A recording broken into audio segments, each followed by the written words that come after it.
É um prazer estar aqui com um dos urbanistas mais influentes do mundo hoje, o Gehl, um arquiteto dinamarquês que está aqui de visita a São Paulo. O Gehl tem trabalhado há mais de 50 anos ajudando a transformar a lógica de várias cidades. Ele começou trabalhando na cidade natal dele, que é Copenhague, mas boa parte das grandes cidades do mundo seguiram a liderança de Copenhague. Hoje, talvez as ideias dele estejam entre as mais influentes para as novas gerações de urbanistas. E talvez essas ideias possam ser sintetizadas no título de um dos livros dele, que é Cidades para Pessoas. I was telling them that maybe your ideas could be synthesized in the title of one of your many books, which is Cities for People. What is it about that? Aren't all cities made for people? Aren't all cities for people? This particular book is actually a protest book against some dominating ideas of city planning or paradigms of city planning, which have been very dominant in the second part of the 20th century. And one of them is modernistic city planning ideas. Among them, that cities are bad and freestanding buildings are good, streets are bad, putting buildings on grass is good, and also you must never put residence, workplace, recreation and transportation near each other, always separate, spread them out. That was some of the basic ideas. And these ideas, the first time they were really carried out in big scale for everybody to see, was in Brasilia. And that's why I call this idea basically for the Brasilia syndrome. Brasilia is interesting because it looks fantastic from an airplane. It looks very interesting from a helicopter. And down where people are at eye level, it really does not look good at all. And the truth is, these guys, they never thought about people in the streets, people among the buildings. They just made the buildings, and then what was left between the buildings were leftovers. And then they started to call in some landscape artists, come and do landscaping. Then they looked out of the window to see if people were happy. They were not, because they were built completely different from the old cities. In the old cities, they always started with, there were a place where some people were walking, and then they put up little sheds along the path, and then after a while it became buildings, houses, and then you had a street. And so the old buildings were always starting with life, and then space, and then buildings, while the new ones was buildings first, and then landscaping, and then perhaps life, but actually never life, a never comfortable life. And it took us maybe 50 years to find out all the bad things about modernism, because all knowledge about people in cities was thrown out by the modernists. They say all the old stuff is not valid anymore. Now we have the modern man.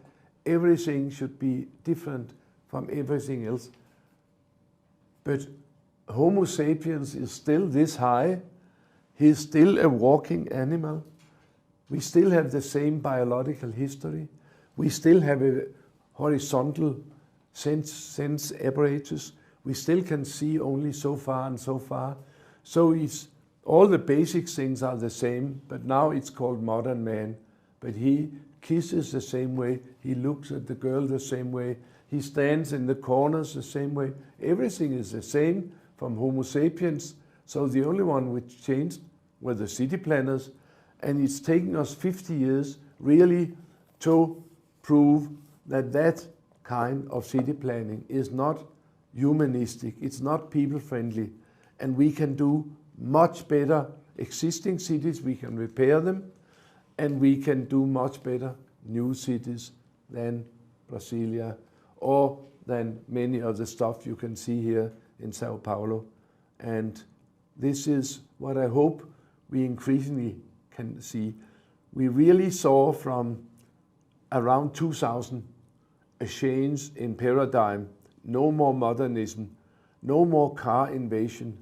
Now we are striving around the world to make livable, sustainable, and healthy cities, because this old city planning idea, it also was supported by motorism, by the cars, who should bring people from one to one to one. And that means that for 50 years we made city planning which invited people to sit all day and now we know that that is major problem for the health. These guys who have been sitting, and that's called the sitting syndrome, these guys who have been sitting, they live shorter, they go more to hospital, and they have a lousy old days because they have bad health in the old days, and they are much more costly for the health system. So we know that if people say have a little bit of exercise, 1 hour every day, they can live seven years more and have a much better quality of life and cost much less for the hospitals. So that's why we found in Copenhagen that every time a guy goes on a bicycle 1 kilometer, the society saves, I think it's 35 cents. And if he goes 1 kilometer in a car, the society loses 14 cents. So the more they bike, the more economic benefit for the society. Very interesting. Even for people and who a don't much bike. better city. A better city, yeah. So there was also mental health, right? There was a big study, I think it was led by Harvard, and São Paulo, where we are now, is the world record bearer of mental illness. A lot of anxiety, a lot of stress, and a lot of panic. Do you think this has to do with the way the city was designed? I can easily see a connection. And also, maybe I could mention why I, as an architect, became so interested in how the built form influenced the life. That was because very early in my career, actually right when I was finished, I married a psychologist, and she and her friends kept asking, why are you architects not interested in people? Why don't they teach you anything about people in university, in School of Architecture? You know about buildings, you don't know about people. And then, of course, in the days of the modernists, the days of Brasilia, they didn't thought that built form had anything to do with life. Life will go on, business as usual, but now they had modern buildings. But it's not so. Buildings have an enormous influence on the life. If two buildings are made with such a distance, and with such a distance, it's completely different situation down here. Here people meet the other people and it's intimate, whatever. Here they cannot even see to the other side of the space. So we know that built form has an enormous influence on the life and the quality of life. That's what we know now, and that is what we are applying now to cities and new towns worldwide. Personally, I'm very old, I'm 80, but I worked in this area for 50 years, and I've written one book after the other. This book, which is sort of the sum of what I know, came out 6 years ago, and already now it's out in 32 languages, from Indonesia to Greenland and to Japan and to Argentina. And I'm of course humbled and very happy to see that the interest is so great. But this distribution shows that all over the world people are very, very interested in coming to know more about how can cities be humanized, how can the daily life for people in cities become better. That is why this book so quickly has been distributed. And it's not only the books. Your firm has been hired by many of the biggest cities in the world, right? You've been working for New York, for London, for all big cities in Australia and also for São Paulo too. Would you say that your ideas nowadays, you were talking about the paradigm, would you say that your ideas are more and more the new paradigm? Is it what new architects are studying at school? It's still a transition period, and still there are many old guard who believe that form is everything. But I believe that good architect is not about form, because that is sculpture. Good architect is the interaction of form and life, and only if the interaction works well and that this form supports life in the area and the building well, is it good architecture. So architecture is now a wider thing. It's not only form, it's form plus life. And now we have worked hard to bring the life into the equation so that architecture students learn it is a combination, my friend. This one will give you machines for living. This one will give you cities with a soul. You've been to Brazil quite a few times already, right? You've been here. Your firm has a big project in downtown São Paulo. You've been invited to talk a few times. I imagine that you had the opportunity to get to know some of our big cities. What are your impressions? Are Brazilian big cities made for people? I've been here specifically to study Curitiba, and in a previous book I wrote quite a bit about Curitiba and in a series of great cities around the world. I thought that what they've done in Curitiba is quite extraordinary. Also, I've been in Brasilia, and I wrote in this one why this is special, and I was not so happy there as I was in Curitiba. And then I had been in in Salvador and in Rio de Janeiro, and now in Sao Paulo. I think that some of the cities are quite interesting, and all the cities have nice and interesting areas, but generally the quality of the Brazilian cities are not as good as the quality of cities in, say, Sweden or something like that, because the market forces have been too strong here. The automobile industry have pushed cars into the cities, and the developers have gone on doing all these quick buildings without thinking so much about whether it would be a good city if you had more towers. Generally, it will not be a good city. You have to know why you're doing it. And what is most important in city planning, you have to know where you're going. So all the good cities I know of, they have a very specific plan. By 2020 we'll be here, by 2030 we'll be here, by 2040 we have no more fossil fuels, and by 2050 we are here. So so there is these plans to gradually change the direction instead of going on with business as usual. It's so important that you have leadership and that you have visions and that you have goals to meet, and you know where will this city be going.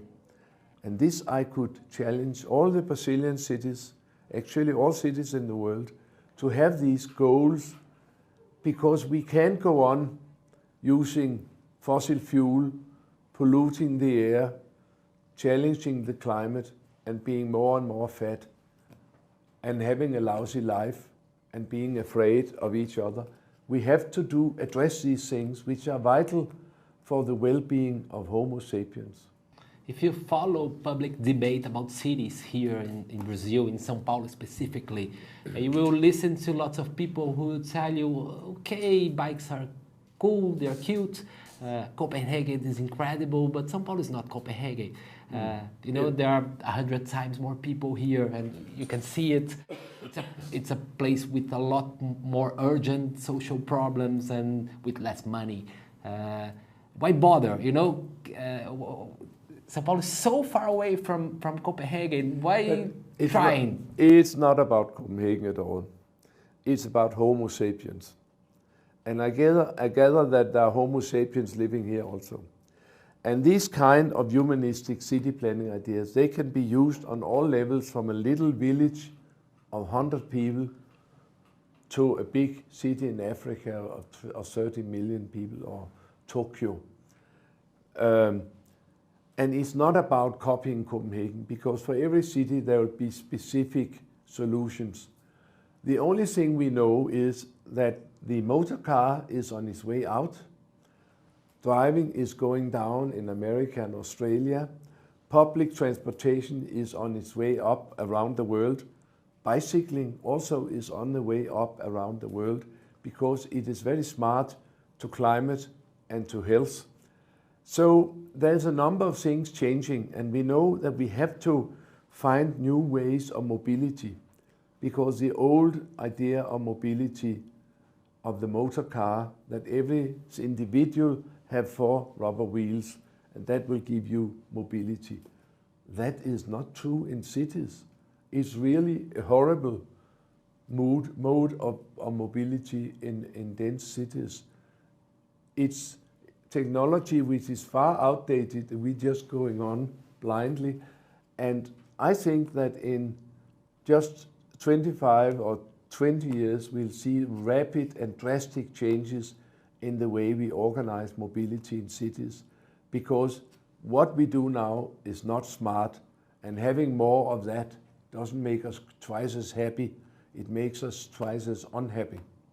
So we will see changes, and we'll be forced to see changes, because the climate are not waiting, and the health problem is not waiting for a solution. We have to address these. Do you have any advice for mayors and for people who are designing city all over Brazil? You know the problems of our cities. Not all cities will be able to hire your firm. So what should they think about? How should they deal with their space? Maybe I should say that my firm is one thing and my research is another thing. We talk about changing the way people think. And all my 6 books in all these 35 languages, they are all made to change the way we think. And then at some point, 15 years ago, so many mayors come and say, you can criticize, but can't you come and show? Then we made the company. And the company, they tried to put some of these ideas into real life. And we have worked in very interesting cities like Moscow, like New York, London, Melbourne, Sydney, Rotterdam, Copenhagen, Riga, Zurich, 200 cities around the world. And many, many interesting things have been made. Also, they worked here. I have the impression that there are not so many things to look at here yet, but maybe they will come. Yeah. So there are more things in New York to look at. More things even more things in Moscow, which have been completely transformed. Really? So Moscow is changing fast. You wouldn't imagine it. But that's because they have strong leadership in Moscow. Mayors say, you do this, they do. Yeah. No discussion. So your firm has a project here in São Paulo, in one very symbolic area of downtown São Paulo, which is Anhangabaú Valley. Yeah. And the project has been a bit polemic. Some people have been accusing it of helping gentrification of the area. How would you respond to that? The sure way of preventing gentrification is to make things as bad as possible and don't do anything. And to me, that's not a solution. If we have a possibility to make the world, if we have a drug in a doctor's toolbox which can cure people, I think we should give it to the people instead of holding it back and say maybe most of the drugs will go to the rich people. We have to do as best we can. And this gentrification system, the problem is we shall make more nice places. So there are nice places for all of us, whether we are in one or another or certain economic layer in the population. So gentrification is not a matter which the city planners shall solve. That has to be solved politically by making rules that there shall be mixed use, there shall be affordable residences in every district and things like that. It's not about making it as bad as possible. Never. Another thing you see a lot in the public debate here in Brazil is people saying that, you know, a city like São Paulo is too big to fail. You can't keep experimenting things. The city has to go on. You can't treat people as lab mice. You can't use experimentation. The city is the way it is. You have to let it function. How would you respond to that? You don't have to experiment anymore, because this humanistic movement of city planning, which I've been talking about, has been around now for 20 years and has been utilized in a number of big cities, among them New York. And so it's not pioneering to do something like this. It is something which you can learn about, and there are pioneers all other places, so you don't have to be a pioneer. If you don't do anything, you're lacking behind. That's the problem. It was a big pleasure to talk to you. I wish I had more time. I don't, unfortunately. I wish I had more voice.